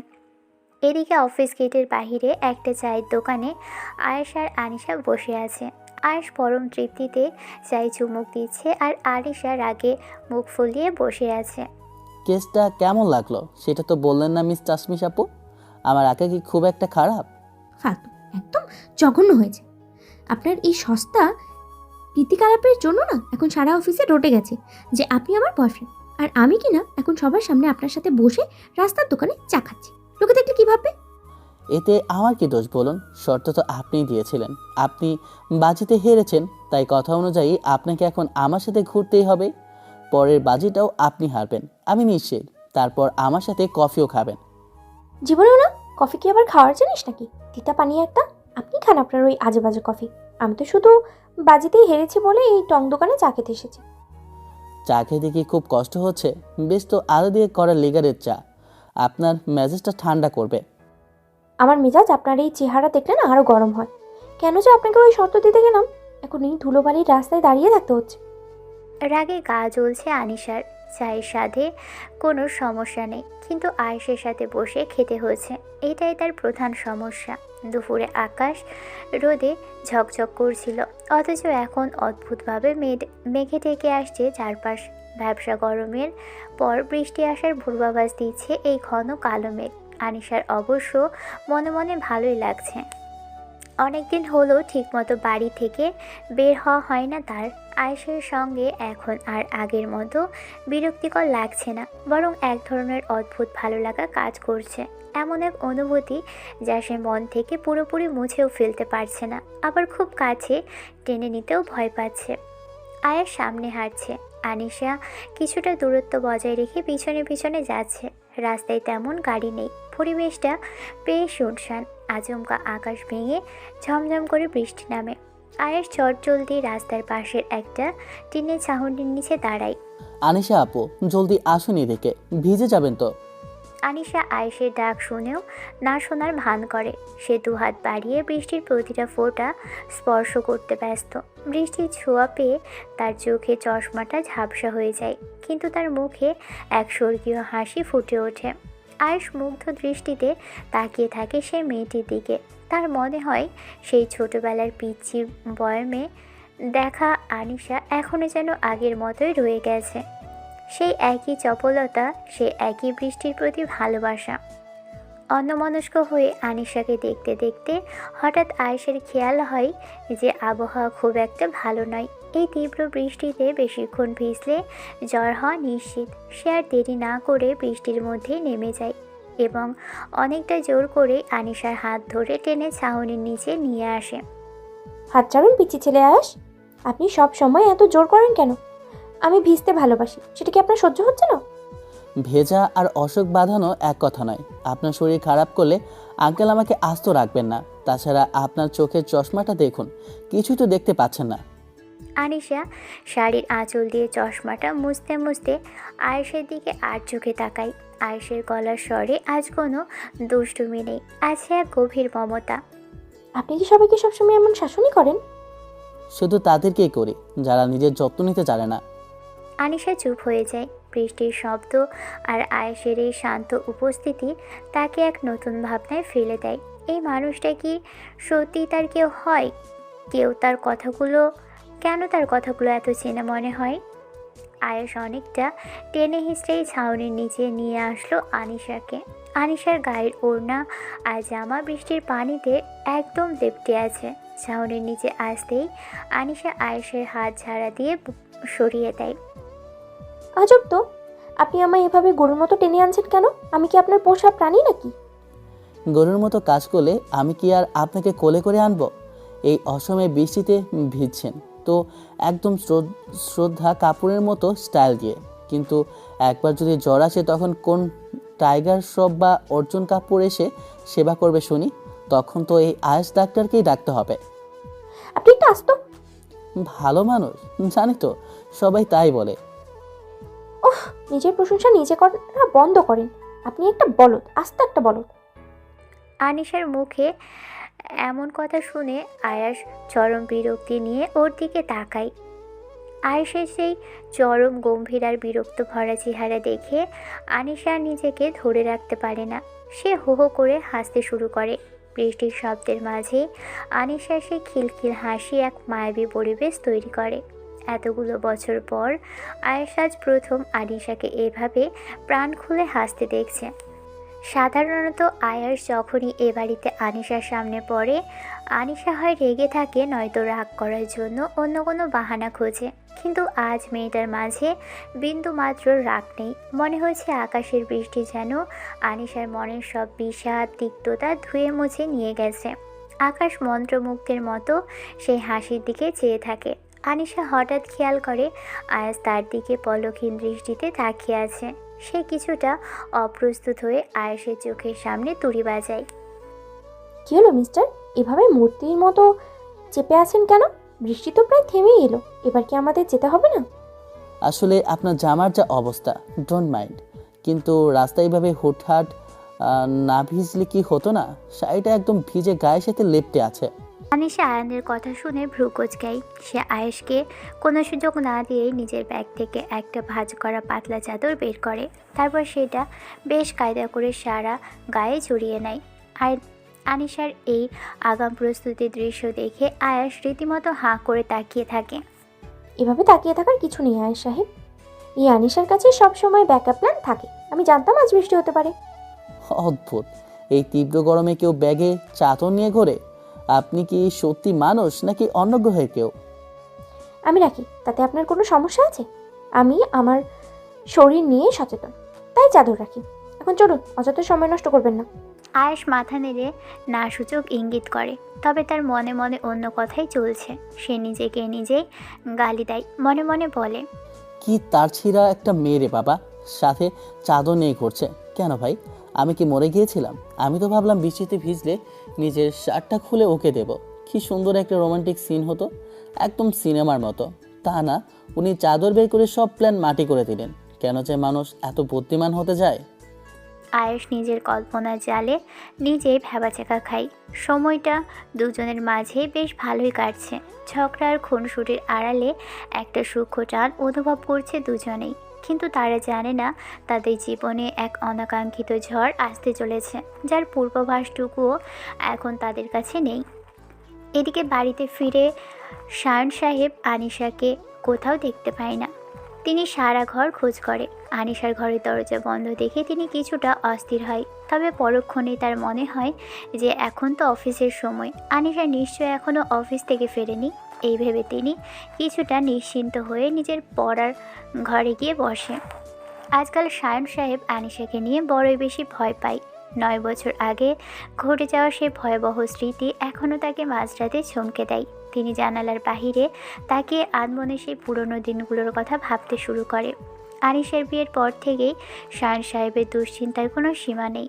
এতটুকু একটা ছেলের সাথে বড় একটা মেয়ের বিয়ে দিয়েছে। ব্যবসায়িক জগতে তার শত্রুর অভাব নেই। হুট করে কেউ যদি এই গোপন বিয়ের খবর জেনে যায় তবে বিপদের শেষ থাকবে না।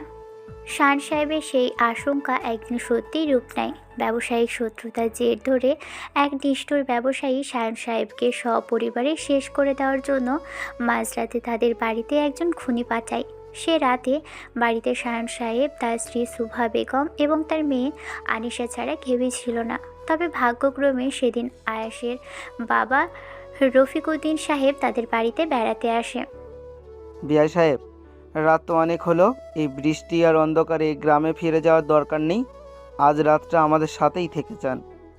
আরে না না সায়ন ভাই, বাড়িতে অনেক কাজ আছে, কাল আবার স্কুল আছে আমার। একটা রাত থাকলে কোনো ক্ষতি হবে না, আর আমাদের সাথে তো গল্পও করা হবে অনেক দিন পর। আপনার ব্যয় হিসেবে কি আমি এতটুকু আবদার করতেই পারি না? রফিকুদ্দিন সাহেব শেষ পর্যন্ত শায়ন সাহেবের সে আন্তরিক আবদার ফেলতে পারেন না। তিনি থাকতে রাজি হন। তিনি জানতেন না যে এই সিদ্ধান্তই তাকে মৃত্যুর মুখোমুখি দাঁড় করিয়ে দিবে। সেই রাতটাই ছিল শায়ন সাহেবের জীবনের সবচেয়ে অন্ধকার রাত। মাঝরাতের দিকে এক পেশাদার গুন্ডা বাড়ির সীমানা প্রাচীর টপকে ভিতরে ঢোকে। দরজায় ছিটকিনি অত্যন্ত সুকৌশলে ভেঙে সে ঘরে প্রবেশ করে। রফিকুদ্দিন সাহেব তখন প্রধান দরজার পাশেই ছোট ঘরটিতে গভীর ঘুমে আচ্ছন্ন। গুন্ডাটি শায়ন সাহেবের ঘরের দিকে যাওয়ার সময় হঠাৎ রফিকুদ্দিন সাহেবের উপরে নজর পড়ে যায়। ঘুমের ঘরে কোনো এক শব্দ শুনে রফিকুদ্দিন সাহেবের ঘুম ভেঙে গিয়েছিল। তিনি ঘর থেকে বেরিয়ে আসতেই দেখেন এক ছায়ামূর্তি হাতে ধারালো অস্ত্র নিয়ে শায়ন সাহেবের ঘরের দিকে এগোচ্ছেন। রফিকুদ্দিন সাহেব তখন নিজের জীবন বাজি রেখে সে আততায়ীর উপর ঝাঁপিয়ে পড়ে। শুরু হয় এক অসম লড়াই। শায়ন সাহেব আর সুভা বেগমও শব্দের চোটে জেগে ওঠেন। তারা ঘর থেকে বেরিয়ে এসে যে দৃশ্য দেখেন তা কল্পনা করার ক্ষমতাও তাদের ছিল না। তারপর গুন্ডাটার আরও লোকজন তাদের বাড়ির ব্রেক কেটে দেয়। ওরা সে রাতেই গাড়িতে করে পালাতে গিয়ে অ্যাক্সিডেন্ট করে। শায়ন সাহেব এখনও সেই দৃশ্য মনে করলেই শিউরে ওঠে, তার চোখ ভিজে ওঠে। তিনি ভাবে আয়াস আর তার বাবা তাদের জন্য যা করেছে তার ঋণ কি কোনোদিনও শোধ করা সম্ভব? আর আজ সেই আয়াসই এ বাড়িতে এক ঘর নিয়ে ভাড়াটিয়া সেজে আছে।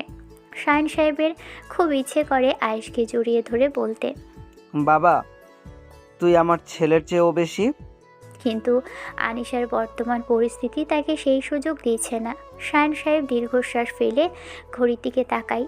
এখনও আনিশা আর আয়াস বাড়ি ফেরেনি। বৃষ্টির তোড় এখন অনেকটা কমে গিয়েছে। তিনি ভাবছে এই ঝড় কি শুধু প্রকৃতিতেই নাকি তাদের ভাগ্যেও নতুন কোনো দুর্যোগ নিয়ে আসছে। 9 বছর আগে সেই বীভৎস রাত শায়ন সাহেবের চোখের সামনে সিনেমার মতো ভেসে ওঠে। খুনি যখন তাদের আক্রমণ করে তখন আয়েশের বাবা রফিকুদ্দিন সাহেব প্রাণপণ লড়াই করে তাকে আটকানোর চেষ্টা করেন। সেই সুযোগেই শায়ন সাহেব তার স্ত্রী সুভা বেগম আর ছোট্ট আনিশাকে নিয়ে গাড়িতে উঠে পালানোর চেষ্টা করেন, কিন্তু বিপদ পিছু ছাড়ে না।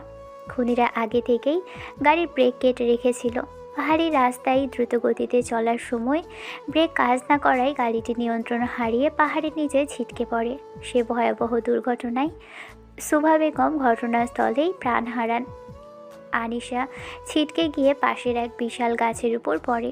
গাছের শক্ত ডালের সাথে ধাক্কা লেগে তার মাথা ফেটে যায় অনেকটাই। শায়ন সাহেব গুরুতর আহত হলেও ভাগ্যক্রমে বেঁচে যান। এরপর তিনি আর গ্রামে থাকা সাহস পান না। বন্ধু তারেকের আশ্রয়ে শহরে চলে আসেন। তানিশার দীর্ঘ সময় ধরে চিকিৎসা চলে। অবশেষে যখন আনিশার জ্ঞান ফেরে তখন ডক্টররা এক দুঃসংবাদ দেন, আনিশা তার জীবনের সব পুরনো স্মৃতি ভুলে গেছে। মাথার গভীর আঘাতের দরুন শৈশবের কোনো ঘটনাই এখন তার মনে নেই। শায়ন সাহেব পুরোপুরি ভেঙে পড়েন। তিনি চেয়েছিলেন আবারও গ্রামে ফিরে যাবেন, কিন্তু বন্ধু তারেকের মাধ্যমে জানতে পারেন গ্রামের মানুষ তাকেই খুনি বলে সন্দেহ করছে। রফিকুদ্দিন সাহেবের মৃত্যুর দায়ভার এখনও তার বিবেকে কুড়ে কুড়ে খায়। এরপর শুরু হয় তার এক নতুন সংগ্রাম। স্ত্রীহারা শায়ন সাহেব তার একমাত্র কন্যাকে নিয়ে নতুন করে স্মৃতি গড়ার পথ বেছে নেন। সায়ন সাহেব একা হয়েও আনিশাকে আগলে রেখেছিল, কিন্তু দীর্ঘ 9 বছরের শান্ত জীবনে আবারও ঢেউ উঠে যখন আয়াস এসে তার সামনে দাঁড়ায়। সায়ন সাহেব ভেবেছিলেন আয়াস হয়তো তার পিতার মৃত্যুর প্রতিশোধ নিতে আসছে, কিন্তু আয়াস ছিল ভিন্ন ধাঁচের। সে জানতো যে শায়ন সাহেব নিরপরাধ ছিল। আয়াস কেবল একটা সুযোগ চাই আনিশাকে সব মনে করিয়ে দেওয়ার জন্য। শায়ন সাহেব আর মানা করতে পারেন না, কিন্তু এরই মাঝে বন্ধু তারিকের ছেলে তাহমি যে আনিশাকে পাওয়ার জন্য এমন উন্মত্ত হয়ে উঠবে তা তিনি ভাবতেও পারেননি। বাবা, ও বাবা, এভাবে জানালার বাইরে তাকিয়ে কি ভাবছো? শুনছো আমার কথা? আনিশার ডাকে শায়ন সাহেবের স্মৃতির ঘোর কাটে। তিনি চট করে চোখ মোছেন, কিন্তু দীর্ঘ সময়ের স্মৃতিচারণে চোখের কোণে জমা হওয়া জল আনিশার নজর এড়ায় না। কি হয়েছে তোমার বাবা? চোখের কোণে জল কেন? শরীর কি খারাপ লাগছে? কিছু না রে মা, হঠাৎ তোর মায়ের কথা মনে পড়ছিল। আজ বৃষ্টি দেখে কেন যেন মনটা বড্ড বেশি ভার হয়ে আছে। মায়ের নাম শুনে আনিশার উজ্জ্বল মুখটাও অনেকটা মলিন হয়ে যায়। শায়ন সাহেব লক্ষ্য করে আনিশা আর আয়াস একসাথে ভিজে বাড়ি ফিরেছে। তিনি নিজের শোক চেপে রেখে মুখ টিপে হাসে। বাহ, আজ আদা আর কাঁচকলা দেখি একসাথে বাড়ি ফিরছে। কি খিচুড়ি পাকাচ্ছ তোমরা দুজন মিলে শুনি? তেমন কিছু না আঙ্কেল, আপনার এই অবাধ্য মেয়েকে বৃষ্টি ভেজা রাস্তায় দাঁড়িয়ে বন্ধুদের আড়ে চা খাওয়া শেখালাম আজ। ওর মেজাজটা বড্ড কড়া, তো ভাবলাম একটু চা খেয়ে যদি মেজাজটা নরম হয়। তাই নাকি? বেশ, তো চা খাওয়া ভালো। যাও, তোমরা দুজনেই ফ্রেশ হয়ে নাও। আজ রাতের রান্নাটা আমিই করব ভাবছি। অনেক দিন নিজের হাতে কিছু রান্না করা হয় না। আয়াস মুচকি হেসে মাথা নাড়ে এবং নিজের সিলেকোঠার ঘরের দিকে এগিয়ে যায়। আনিশা নিজের ঘরে ঢুকেই নাকে এক বিশ্রী গন্ধ পায়। পরক্ষণে তার মনে হয় যে সে তো আয়াসকে জব্দ করার জন্য মদের বোতলে টাইগার ড্রিঙ্কস আর শরবত পিষে রেখেছিল। এখন সেই গন্ধ পুরো ঘরেই ছড়িয়ে পড়েছে। আয়াস এখন নিজের ঘরে আছে, তাই বোতলটা চিলেকোঠায় রেখে আসার কোনো উপায় নেই। নিজের ঘরেও এটা রাখা চরম বিপজ্জনক। আনিশা চটজলদি বোতলটা নিয়ে ওয়াশরুমে ঢোকে। সে তড়িঘড়ি করে বোতলের ভিতরে সব তরল ঢেলে দেয় এবং বোতলটা পানি দিয়ে ভালো মতো পরিষ্কার করতে শুরু করে। বোতলটা ধুয়ে ওয়াশরুম থেকে বের হতেই আনিশা চমকে ওঠে। সামনেই শায়ন সাহেব গম্ভীর মুখে দাঁড়িয়ে আছে, তার দৃষ্টি আনিশার হাতের সেই বোতলটার দিকে। আনিশা ভয় কুঁকড়ে যায়। বাবার এমন তীক্ষ্ণ চাহনি দেখে তার হাত কাঁপতে থাকে এবং বোতলটা মেঝেতে পড়ে কয়েক টুকরো হয়ে ভেঙে যায়। আনিশা, আমার চোখের দিকে তাকিয়ে বলো, এই বোতলটা তোমার হাতে কি করছে? বাবা, বিশ্বাস করো, আমি এসব ছাইপাঁচ খাই না। আমি মোটেও এসব করি না। তবে এই মদের বোতল তোমার ঘরে কোথা থেকে এলো? আর এই গন্ধ তো টেকা দেয়। তুমি কি আমাকেও ফাঁকি দিতে চাও? আসলে বাবা, বোতলের ডিজাইনটা খুব সুন্দর ছিল, তাই ঘর সাজানোর জন্য এটা দোকান থেকে এনেছিলাম। সাজানোর জন্য আনা বোতলে কি এমন পচা গন্ধ থাকে? আর সাজানোর জিনিস কেউ ওভাবে ওয়াশরুমে ধুয়ে পরিষ্কার করে? সত্যটা বলো আনিশা, কি ছিল এই বোতলে? তুমি কি আজ আমাকে সন্দেহ করেছো বাবা? আমি কি এতটাই খারাপ হয়ে গেছি তোমার চোখে? সন্দেহ করছি না মা, তোমারই এই আজব সব কীর্তিকলাপে আমি অবাক হচ্ছি। যা ইচ্ছে হয় করো, আমার কি? এখন তো তোমার বিয়ের বয়স হয়েছে, এসব তোমার স্বামীই বুঝবে। আমি আর এসব নিয়ে মাথা ঘামাতে চাই না। বলেই শায়ন সাহেব ঘর থেকে বেরিয়ে যান। আনিশা স্তব্ধ হয়ে মাঝখানে দাঁড়িয়ে থাকে। বাবার বলা শেষ কথাটি তার মাথায় ঘুরপাক খেতে থাকে। বাবা হঠাৎ আমার স্বামীর কথা বলে গেল কেন? তার মানে কি বাবা আমাকে কোথাও বিয়ে দেওয়ার কথা ভাবছে? এসব কিছুর পেছনে নির্ঘাত ওই চিলেকোঠার ভাড়াটিয়ার কোনো কুমন্ত্রণা আছে? বচ্চাত লোকটা! আমি তাকে বাড়ি থেকে বের করার ফন্দি করছি, আর তুই কি না আমার শ্বশুরবাড়ি পাঠানোর ব্যবস্থা করছিস? নির্ঘাত ওই লোক আমাদের বাড়ির কবজা করতে চায়। আনিশার রাগে দাঁত কিরমির করতে থাকে। তার মনে হয় আয়াস তার বাবার কান ভারী করেছে। দাঁড়াও আয়াস সাহেব, তোমার এত সাহস? আমাকে ঘর ছাড়া করতে চাইছো? আমার জীবন নিয়ে ছিনিমিনি খেলছো? যাই হয়ে যাক না কেন, তোমাকে আমি এই বাড়ি থেকে বের করেই ছাড়বো। এই আনিশার জেদ এখন দ্বিগুণ হয়ে গেল। আনিশা ঘর থেকে ধীর পায়ে বাইরে আসে। হাতে থাকা পলিথিনে মোড়ানো কাঁচের টুকরোগুলো বাহিরে ডাস্টবিনে ফেলতে যাবে। ঠিক তখনই তার নজর পড়ে গেটের কাছে 3জন লোক দাঁড়িয়ে আছে। তারা সবাই কালো রঙের হুডি পরা, মুখগুলো আঁধারে ঢাকা। আনিশা কিছু একটা বলতে যাবে, তার আগেই মাঝখানে দাঁড়িয়ে থাকা ছেলেটি হুডি সরিয়ে সামনে আসে। কেমন আছো আনিশা? আজ দেখলাম সারা শহর ঘুরে বেড়াচ্ছ, একটা ছেলের সাথে বৃষ্টিতে ভিজছিলে। খুব তো প্রেম জাগছে মনে। ওই ছেলেটা কি আয়েশ? তবে কি সে আবার তোমার কাছে ফিরে এসেছে? কিন্তু তুমি তো জানো না আনিশা, আমি তোমাকে কতটা ভালোবাসি। আমি তোমার বাবাকে বারবার বলি তোমাকে আমার সাথে বিয়ে দিতে, কিন্তু উনি আসলে কিছুই শোনেন না। আর এসবের মূল কারণ হলো ওই আয়াস। তোমার বাবা সবসময় ওই শালার নাম জপ করেন। আনিশা চমকে ওঠে। লোকটার কথা বলার ধরন আর চোখের উগ্র চাহনি দেখে তার বুক কাঁপতে শুরু করে। সে ভয়ে ভয়ে আমতা আমতা করে বলে, আপনি কে? এখানে কি চাই? কিছু উল্টোপাল্টা বলছেন, আমি তো কিছুই বুঝতে পারছি না। কি ব্যাপার, তুমি আমার নামটাও জানো না? আমি তাহমিদ, তারেকের ছেলে। তোমার বাবার পরম বন্ধুর ছেলে আমি। শোনো আনিশা, তোমার যখন অ্যাক্সিডেন্ট হয় তখন তোমার মা মারা যায়, আর তোমার হাজব্যান্ড মানে ওই আয়াসের বাবা তোমাদের পরিবারকে বাঁচাতে গিয়ে নিজের জীবন দেয়। তখন তোমার বাবা সব ছেড়ে এই শহরে পালিয়ে আসে। আমার বাবা তোমার বাবাকে সাহায্য করে এত দূর এনেছে। প্রয়োজনে আমরা তো কিছুই চাইনি, শুধু তোমাকে ভালোবেসে নিজের করে পেতে চেয়েছি, কিন্তু তোমার বাবা সেটা মানতে নারাজ। আনিশার মাথাটা মুহূর্তের মধ্যেই চক্কর দিয়ে ওঠে। তাহমিদ যা বলছে তা কি সত্যি? আয়েশ কি সত্যিই তার স্বামী? মাথাটা কেমন যেন ঝিনঝিন করছে তার। সে কোনো প্রশ্ন করতে যাবে, ঠিক তখনই সায়ন সাহেব ঘর থেকে বাহিরে বেরিয়ে আসেন। তাহমিদকে সেখানে দেখে তিনি চমকে ওঠেন। কি ব্যাপার তাহমিদ, তুমি এখানে?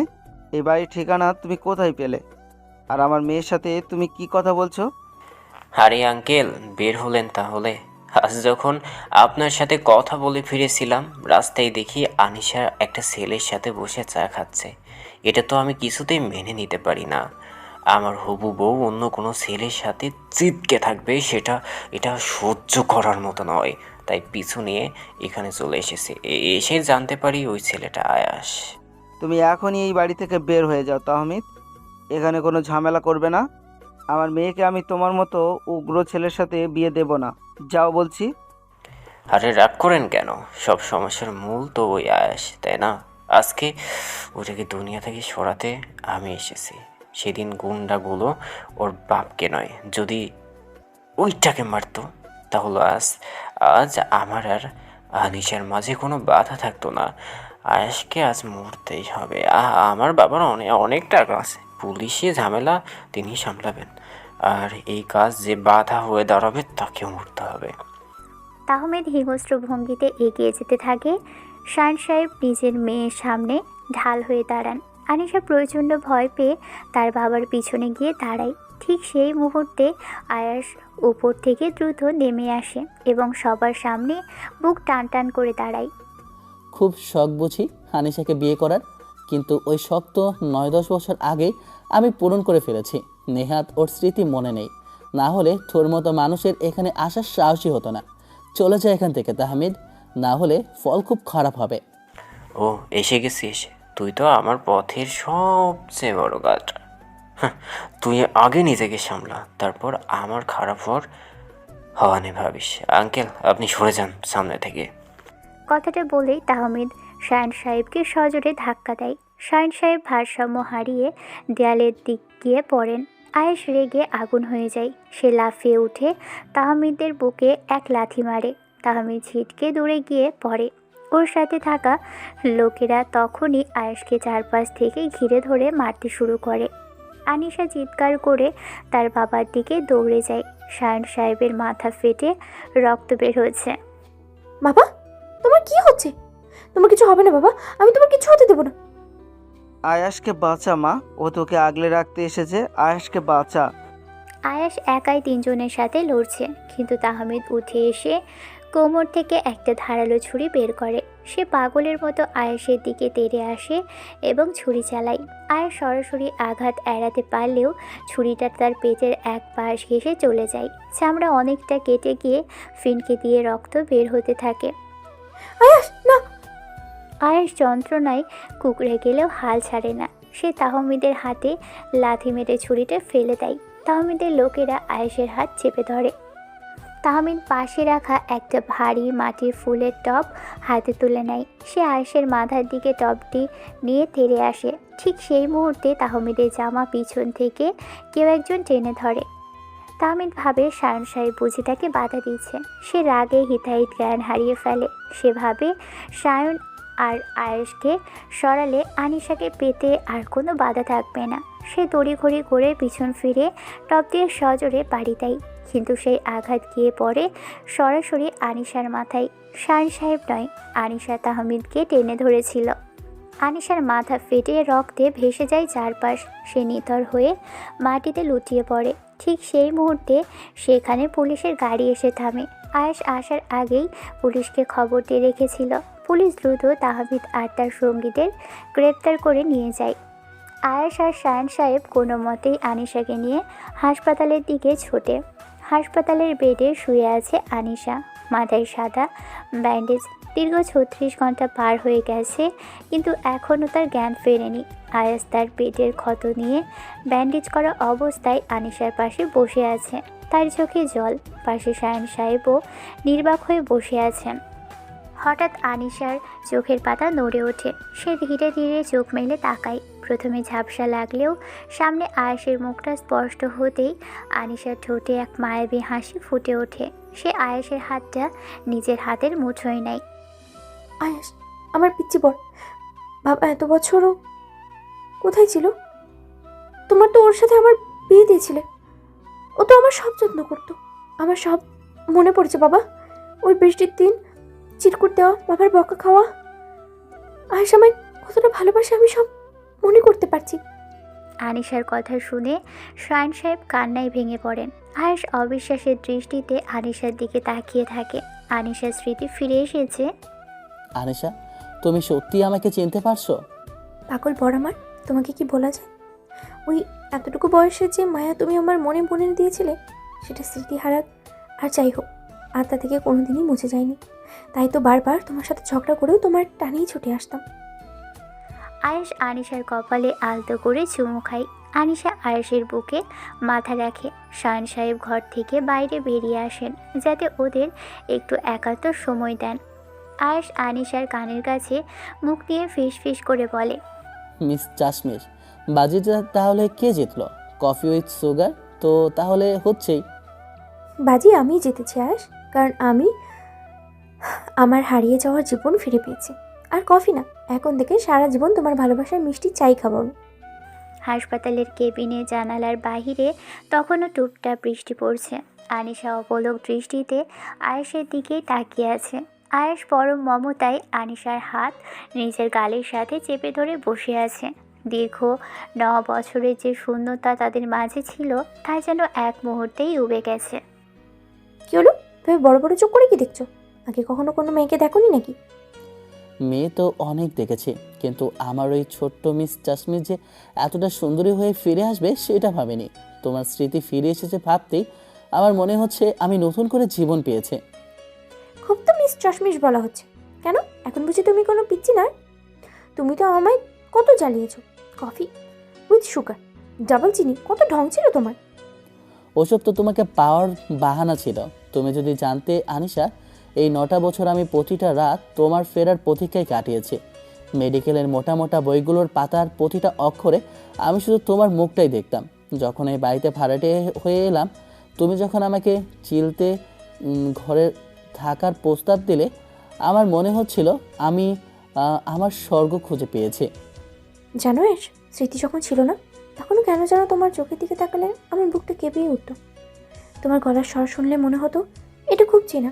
আমি যখন তোমাকে বাড়ি থেকে বের করে দেওয়ার প্ল্যান করতাম, পরক্ষণেই কেন যেন খারাপ লাগতো। আজ বুঝলাম মন তো কোনোদিন ভুল করেনি, ভুল করেছি শুধু এই মস্তিষ্ক।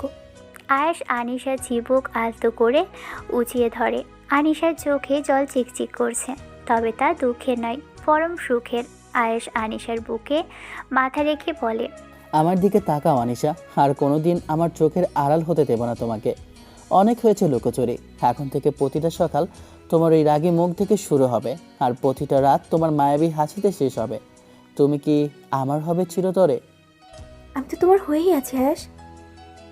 ওই ছোটবেলায় যখন তুমি চিরকুটটা আমার হাতে দিয়ে দৌড়ে পালিয়েছিলে, তখনই তো আমি তোমার কাছে হেরে গিয়েছিলাম।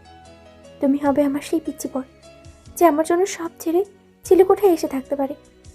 আচ্ছা, ওই যে তুমি চশমাটা পরে রাগ করো, নাকের ডগে রাগ নিয়ে ঘুরে বেড়াও, এটা কি একটু কমানো যায় না? আমার কিন্তু বড্ড ভয় লাগে। আনিশা আয়েশের নাকে আঙুল দিয়ে আলতো টোকা দিয়ে দিয়ে বলে, একটুও কমানো যাবে না, বেশি ভয় লাগলেই জড়িয়ে ধরবে, দেখবে সব রাগ জল হয়ে গেছে। কিন্তু আয়াস, একটা কথা বলো তো। কি কথা?